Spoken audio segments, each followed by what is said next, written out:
TV. Chandanpur नाम का एक छोटा सा गांव था। उस गांव के मुखिया का नाम सत्या चौधरी था।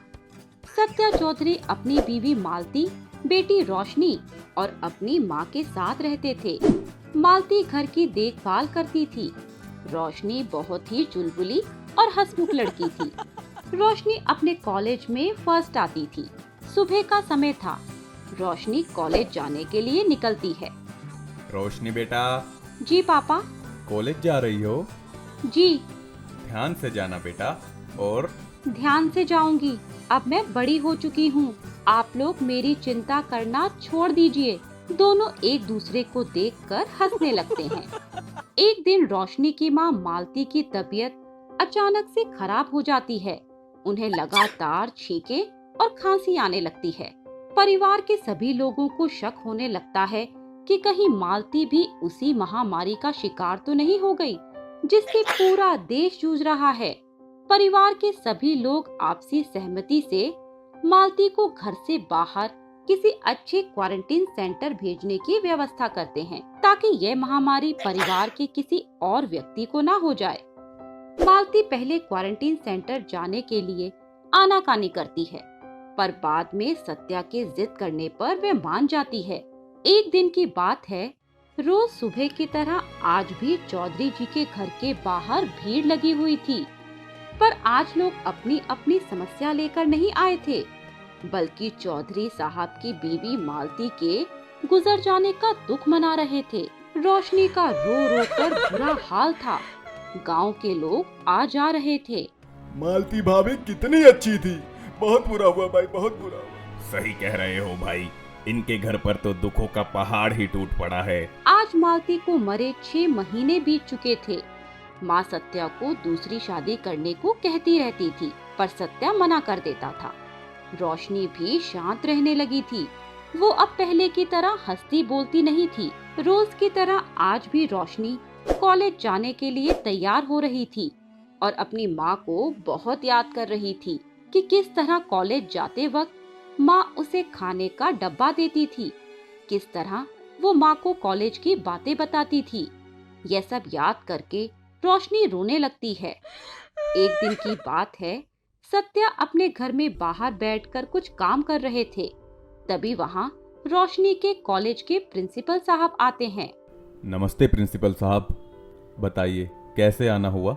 वो मैं आपसे रोशनी के बारे में कुछ बात करने आया हूँ। क्या हुआ रोशनी को? सब ठीक तो है ना? जी ठीक तो नहीं है। आजकल रोशनी पढ़ाई पर बिल्कुल ध्यान नहीं दे रही।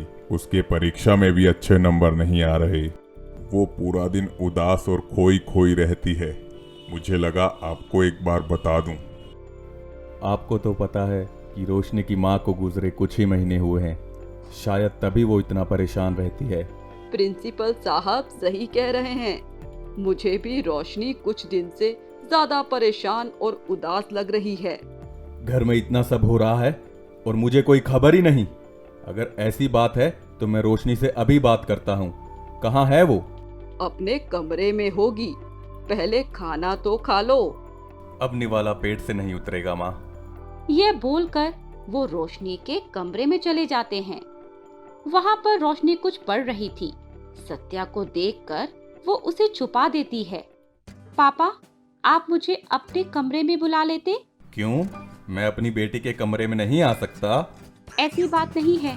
वो बेटा, आज तुम्हारे प्रिंसिपल सर आए थे और वो कह रहे थे कि रोशनी आजकल पढ़ाई पर बिल्कुल ध्यान नहीं दे रही। क्या हुआ बेटा? Any problem?